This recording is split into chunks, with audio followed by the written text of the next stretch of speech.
Welcome back to Your Darts. Today I want to recap how to finish on some of the most common doubles in darts. Let's get to that now. So as I previously mentioned, this is a recap. I've covered this in other videos, but if you haven't seen it, you need to know it. It's a really helpful little aid to work out how to check out on some of the most common doubles. We're going to be covering double 16 and double 18 to start with, and we're going to get on to double 16. Now, the most common double there is probably in darts, isn't it? Really easy formula. You would just take 2 off the last digit, and you're going to see this. Now, this ranges all the way from 32, which is your double 16, okay, 32, and hitting your single 20, the largest single number. Okay, of course you can go double doubles and stuff, but we can't get into that ground right now. So single number 20 for double 16 is 52. That's where you get your highest range from. Okay, let's show you an example now. So 43. So the formula, you just take 2 off the last digit. So you're taking 2 off 3 is 1, but it's not going to be 1. Double 16 is going to be 11. That's the only thing you got to get mind round, but it's dead easy to see and practice once you do it. So single 11 for your double 16. Okay. Next example, 48. Again, we're taking 2 off the last digit. 2 off 8 is 6, but it's going to be 16 for double 16. All 16 players know that. 48 is 16 double 16. But now you can work it out yourself if you're brand new to this game. This is what these videos are aimed for. They're aimed for people who are just starting out. Maybe starting out playing darts or been playing darts a long time, and now you're wanting to learn how to check out. So you got 51. Just take 2 off the 1. It's going to be 9, and of course it's a big number. It's going to be 19 for double 16. Okay, so that works all the way from 32 to 52. Okay, here's an additional note though. So 57. Now, of course, we said before, going for a single 20 for double 16, that's your 52.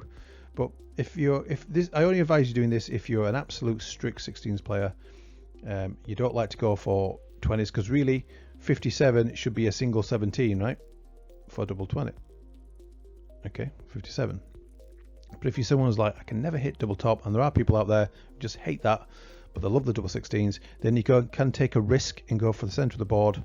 This is on 57. Okay, go for the center of the board. If you hit 25, and hopefully you will, because it's a bigger service area, that would leave you 32 double 16, so you can go for your double 16 then. Okay, now of course be aware, if you go for the center of the board, and Sod's Law comes into play on this sort of when you're taking a chance like this, if you hit the center of the board, you would come back to the board, well, you would have 7, wouldn't you?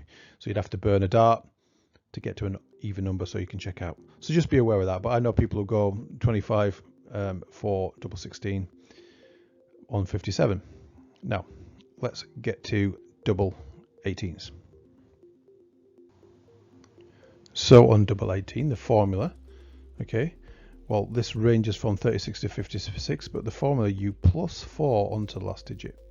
Okay, let's show you some examples. So double 18 is 36, so that's the only thing you really need to know. Okay, and it ranges from 36 all the way to 56. That would be hitting the single 20 for double 18. That's where your 56 comes from, of course. Let's do some examples. So 39 plus 4 onto 9 would be 3. Okay, so a single 3 for double 18. If you've got 48, just plus 4 onto 8 would be 2, so it's going to be 12. A single 12 for your double 18. And 51, again, plus 4 onto the 1 is 5, but it's going to be 15. Not 5. You just have to work that out, practice that. You do get it really quickly when you give it a little. You got to put some things into your practice routines, and this is a really good one to get under your belt. And this works all the way from 36 to 56. Now, what you can do, this is good to know if you have 61. If you go for the center of the board and hit the 25, then you are left with 36, which is a double 18. I do this all the time when I like to finish on 61 when 61 comes up. Unless I've got 2 darts, of course, you need to know this. You'd go for this really if you've got 3 darts, or if you're just throwing well, and we can take chances. Okay, we can always take chances as dart players, but there's a better 2 dart finish if you've only got 61 and 2 darts. It should be treble 11 for double 14, because if you hit the single 11, it leaves you that shot out of bullseye. I've taught you this previously. Okay, but you can definitely go I advise it with 3 darts. 25 for double 18. Be aware if you do hit the bullseye, it would leave 11. So you have to break that down. But that's a really 2 simple formulas to instantly see what number you need to throw for your favorite double. Okay.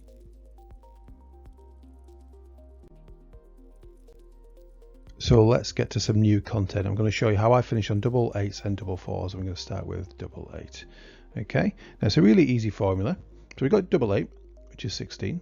Okay, and the formula is +4. So we've already covered this for when we finish on double 18s, right? And that might be a way for you to remember it. Finishing on double 18s, double 8s, just remember to +4 into the last digit. And the range goes from 16 to 36.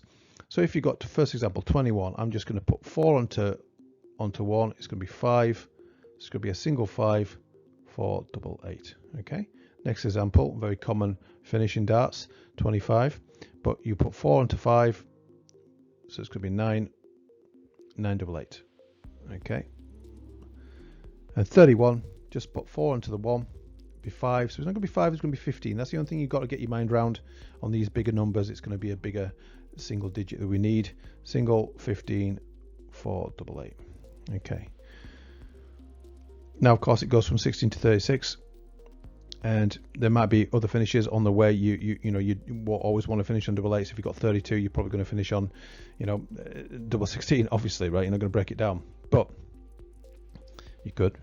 Silly, don't do it anyway. So for instance, if you've got an odd number like 35, if you've got 35, now you need 2 darts to take this out anyway, so you can take this out however you want. I would go for a single 15 for double 10 because I like to finish that way. If you're a 16s player, you could do the formula for 16s, and if you remember that, let's just take 2 off the last digit. So 2 off 5 is 3, so it's going to be a single 3 for double 16. But in this case, if you want to finish on double 8s, just do the formula. Put 4 onto 5, which is 9, so it's going to be a single 19 for double 8. Okay. So that's a really easy formula, I think, to implement. Now let's get on to finishing on double 4s. So finishing on double 4s up here, which is 8. Okay, the range goes from 8 to 28. Now the formula is you +2. So this is a new formula. Okay, but really easy to remember with a little bit of practice, but easy to implement, right? So if you've got something like 13, you don't have to do any kind of, when I first started, I knew that double 4 was 8, and I would just count it up to what I needed, but now you just see the number, +2 onto the last digit is 5. So it's a single 5 for double 4. 17, just put 2 on the 7 is 9. You got your single 9 again for double 4, and 19, put 2 on the 9 is 11, so a single 11 again for double 4. So really easy to see, and it ranges all the way from 8 to 28. Now you may, obviously you're not going to use it for all those numbers probably, but if you've got an odd number like 27, then you can just finish however you like to finish. Okay, I would go a single 7 for double 10 because I'm strong on that side of the board. Okay, this side of the board, but you want to finish on, you can finish on 16s as well in this way. So you would just literally +4. Okay, finish on double 8 rather, which is 16, +4 onto 7 would be 11. So a single 11 for double 8, you can do that for 27. But if you want to finish on double 4s because you're really strong on that area, now you know how to do it.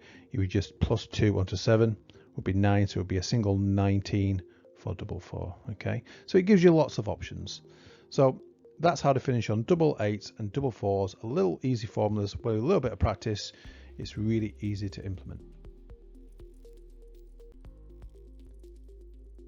Now I can't do a video covering how to check out on doubles without mentioning my favorite doubles, double 20s and double 10s. And the good news here is you don't need any formula. No formula needed. Okay, it's really quite easy to see. As long as you know double 20s 40 and double 10s 20, that's pretty much all you need, and then the number itself just helps to guide you.